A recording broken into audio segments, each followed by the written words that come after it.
Okay, page 39, 14 through 19. Make a table for the function. Identify the range. So they give us the domain. We need to identify the range. So look at number 14 together. Let's go ahead and make ourselves a nice little table. And if you want to call this domain, which means our x, and our range with the y. What is the rule itself? Is y is equal to x minus 3.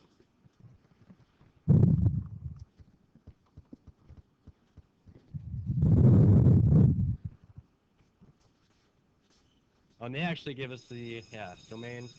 So 12, 15, 22, and 30. Give us the domain. We need to find the range. How are we going to do that? Marlia?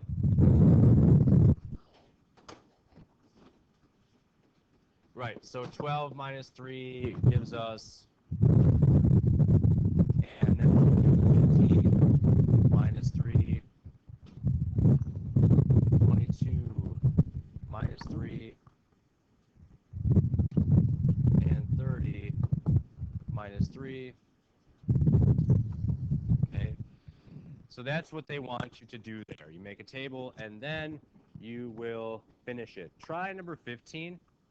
They have a decimal there. You're adding with a decimal, so what do you need to make sure that you do? What's the cardinal rule? Yeah. Line it up. All right, picking up with what we have, we said we need to line up the decimals. So, Mark, if I substitute 4 for x, I add that to 3.5, 7.5. If I have the 5 and I add that to 3.5, 8.5. And then the 7. The 8, and the 12. Any questions? Everyone get it? Understand it? Now, number 16 is a little bit different, but definitely a kind of problem that we've seen in the past for sure. 3x plus 4.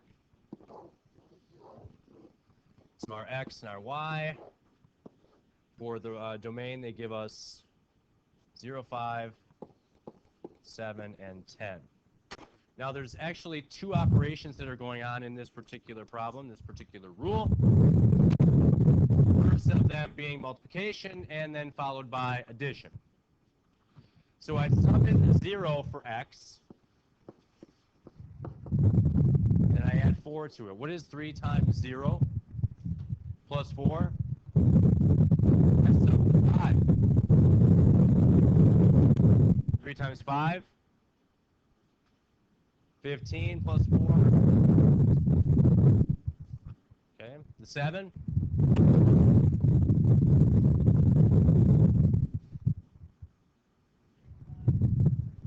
Which one? 25, right? Okay, and then the 10 is 30 plus 4 is 34. Okay. Now, the great thing about functions is that we use x and we use y. You know, depending, sometimes they might use an r and an s, which works the same as an x and a y. But you would take these values and you could set these up in the coordinate plane, graph them up, and as you graph them and connect to the dots, you should end up with what? Smiley face, straight line. So if you don't have a straight line, what does that tell you? Something is wrong somewhere, okay? Or it's not really a function, okay? All right. See if you can look at number 17, set it up, and finish it. Now, Don't freak out. It's half x, which means you're multiplying by half, which means you're multiplying by a fraction, which means you have to put everything in. Good. Go for it. Okay. So 1/2 of 4 in fraction form plus 3. And anytime you multiply something by half, what is it that you're doing? Cutting it in half. Right? So essentially, 2 over 1 is 2. 2 plus 3 is 5. Now, can you cut the 6 in half? What is 6 cut in half? 3. That's 3 plus 3 equals 6. Now, the 9, you can cut it in half, but what's going to happen? You're going to have something left over. You're going to have another half left over because it's an odd number. What is 9 cut in half? 4.5 or 4.5? 4.5 plus 3. And 11 the same way, another odd number. Cut it in half, and you should get 5.5. 5.5 plus 3. 8.5. Okay. Any questions? If you didn't get it at first, do you see it now, or are you still confused?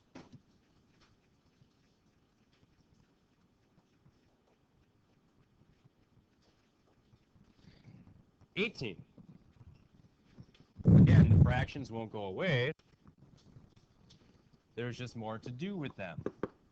So y equals 2/3 x plus 1/3. So we'll be multiplying with the fraction and then adding.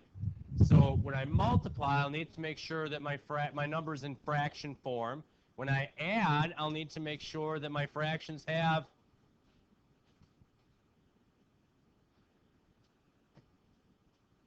same denominator.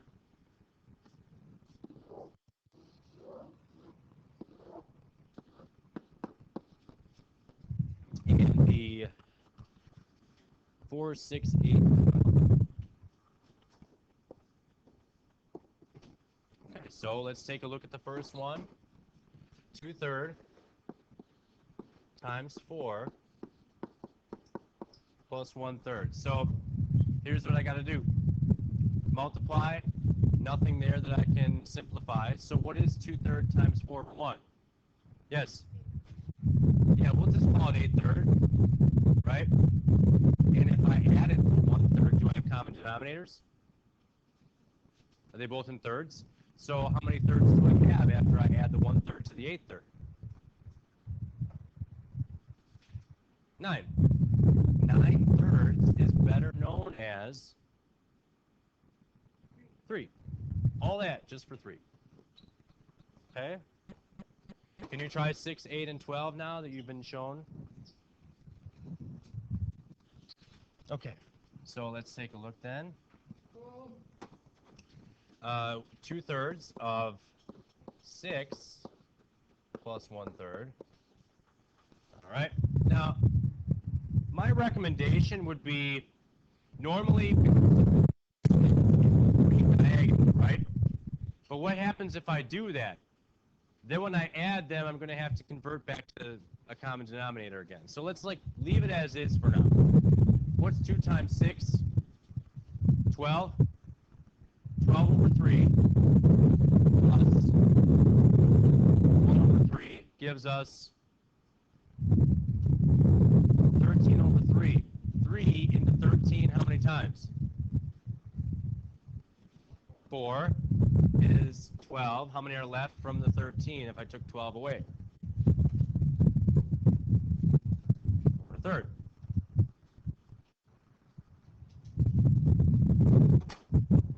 Two-thirds of 8 plus 1/3. Again, let's leave it as is. I can't do anything with it anyway. 16 over 3 plus 1 over 3 gives us how many over 3? 17. And 17 over 3 becomes what? How many times is 3 going to 17? Yes? 5 with how many left? 5 2/3. Okay? And then, finally, the 12. 2/3 of 12 plus 1/3. 24 over 3 plus 1/3. Now, if you want it, you can say, well, I know 24 over 3 is what? 24 over 3 is, yes, Marlia? 8. So 8 plus 1/3 is going to give us 8 1/3. Again, you can go with 45 over 3. Simplify that way. That's okay. But this is stuff that we shouldn't really have to be thinking about that hard anymore. Okay? And give yourself a little bit more credit. Don't psych yourself out so much. You shouldn't be at the point where you freak out every time you see a fraction anymore. Okay? You're very familiar with them and what you should do. You should be. And the last one.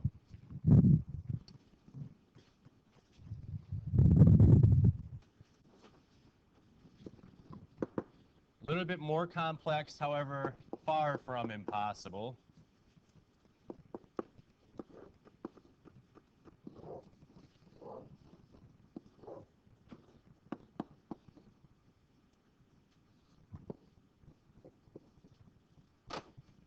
Okay.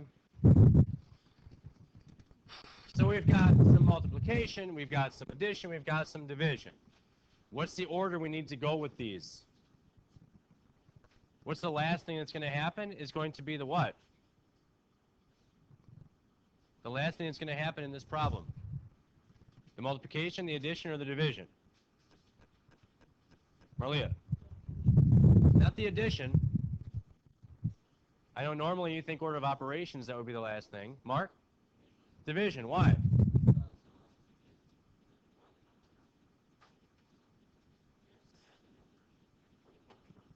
Yeah, in order to divide by 2, I need to figure out what it is I'm dividing by 2. So you have to clean that up first. So we'll do the first one together. Let's substitute a 0 there for x. What is 0.5 times 0? 0. 0 plus 1? 1 over 2 is 1 over 2. Half. 0.5 times 2 plus 1 over 2. 0.5, we said earlier, is the same as saying half. So what's half times 2? What do 2 halves give you? 1 whole. 1. That's 1. Plus 1. 2 over 2 is 1. Good. Try 4 and 6 now.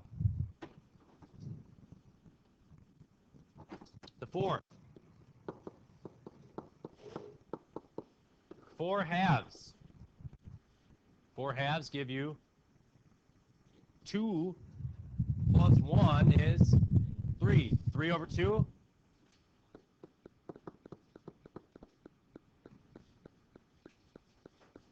And finally the 6. 6 halves is what? 3 plus 1 is 4 over 2? 2.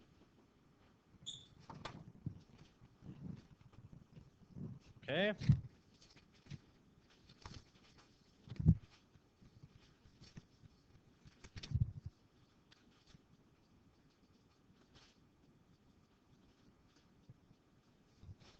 Your assignment for tomorrow,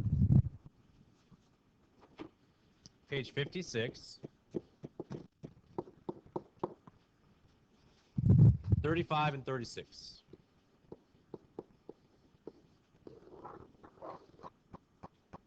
From the 1-6 section. Okay? In the 1-6 section.